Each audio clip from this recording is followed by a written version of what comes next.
No one in my life has abused me as badly as I abuse myself. I said those words about 30 days ago. And today I want to talk to you about what actually changed and what didn't. This is not a success story. It's a reality check. In that video, I listed a lot of things that I said I was going to do. I was going to work on my spiritual practice. I was going to work on journaling, doing my affirmations and my moon rituals. I completely lost my mind and said I was going to do a video every day for 30 days. I was going to work on my gratitude jar, all of it. And let's be honest, I did not do all of those things. But some things still shifted, and that's what I want to talk about. I didn't suddenly become a journaling goddess, but I have worked on my spiritual practice. I didn't get a ritual done for every single phase of the moon, but my gratitude jar does exist. And I did not record a video every single day for 30 days because I didn't need to. That expectation alone would have just turned into another weapon. What changed first was not my behavior. What did change was that I started to hear myself. The way I talk to myself, the way I rush myself, the way I withhold care when I think I don't deserve it or that I haven't earned it. I said makeup was a tool, and that became really real for me this month.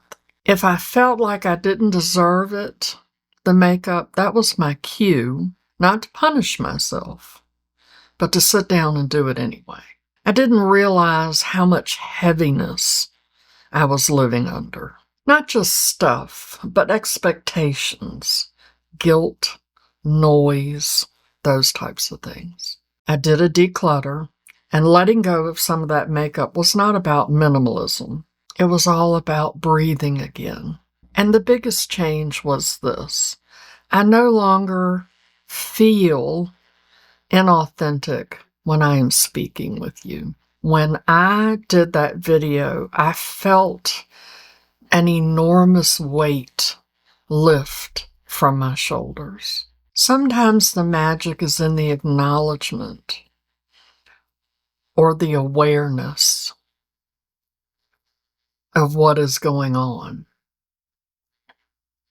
Once you can formulate those words and speak them out loud, it changes up the energy and helps you to make changes, or helps me to make changes, because you cannot heal or change a lie.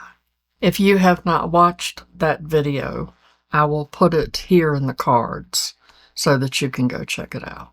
I'm not pretending that I have everything figured out, but I am consciously taking the necessary steps to put things into place to help myself be in a better position and to allow myself some grace. Have I stopped all of the negative self-talk? No.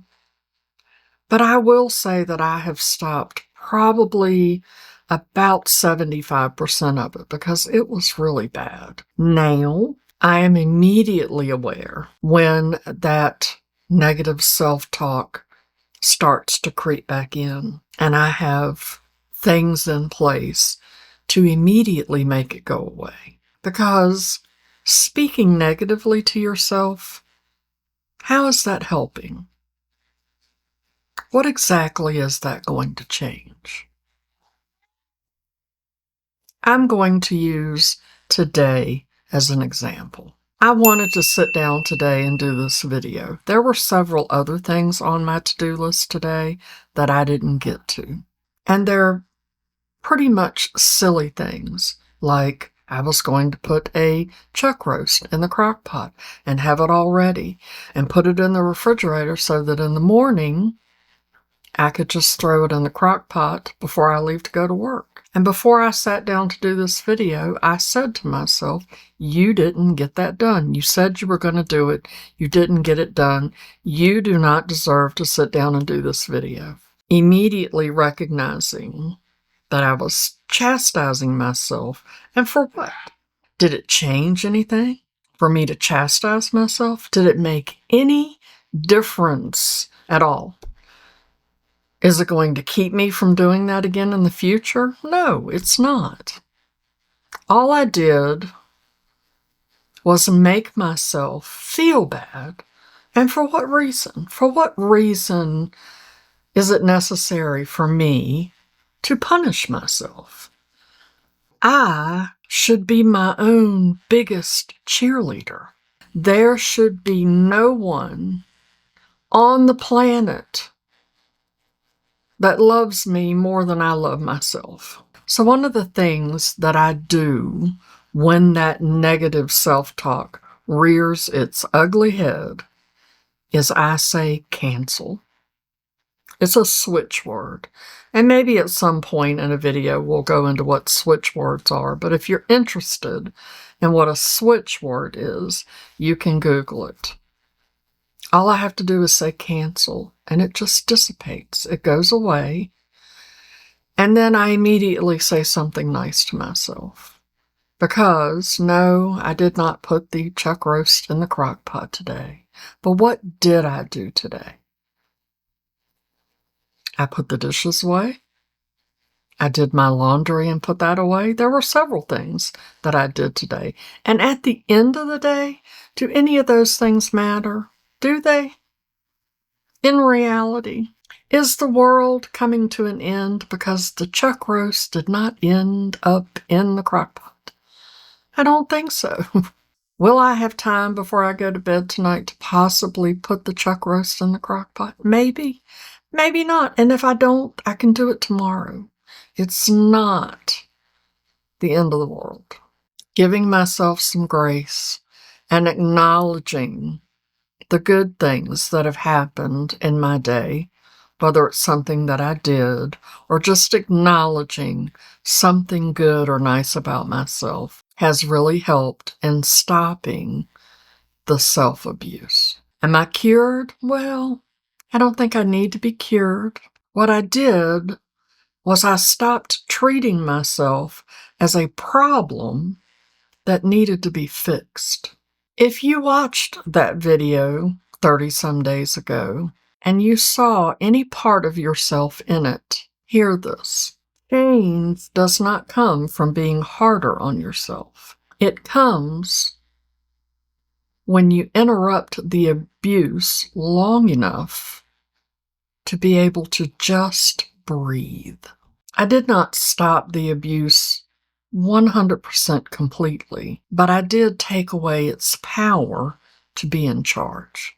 Sometimes all you need to do is to voice the thing that is bothering you. Just speaking the words in that video was enough to cause an energy shift. Sometimes it can be just the smallest thing to flip that switch. And we all deserve that. Self-abuse is a very, very hard pill to swallow. Because at the end of the day, the first person that should be protecting and supporting me is me. When someone else is abusive, even though I know it's hard, you can walk away. I know that that's much easier said than done sometimes. I don't want to make light of that.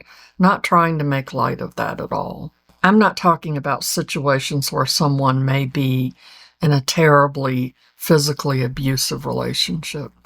I know that some of those are hard to walk away from. Sometimes impossible because of the fear of what can happen. Those can be very dangerous. But I'm talking about in a general sense. Let's say that you have a friend who is very negative and they put you down sometimes. those types of people you can just walk away from. You don't have to accept that. But it's hard to walk away from the negativity and the abusive things that you have going on in your own head, because they're there with you.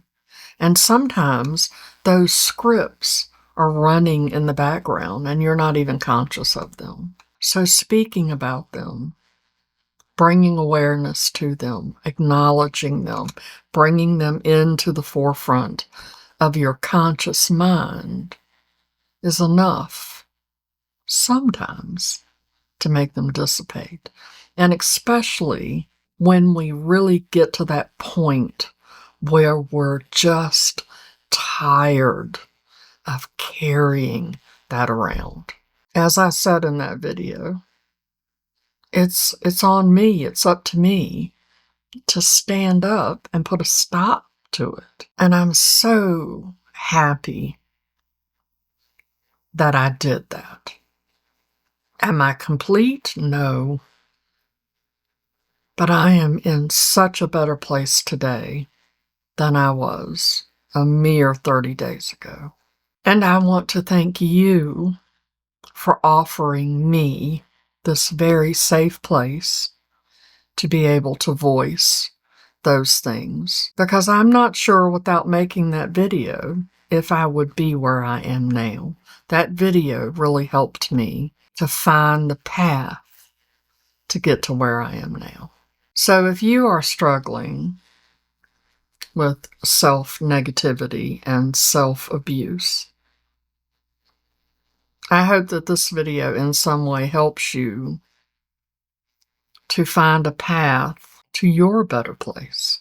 I hope that you will find a switch word. I hope that you will find a switch word that will help you to stop the negative self-talk. I hope that you will show yourself some grace and some self-love and acknowledge that you are deserving of your own peace and comfort and self-care.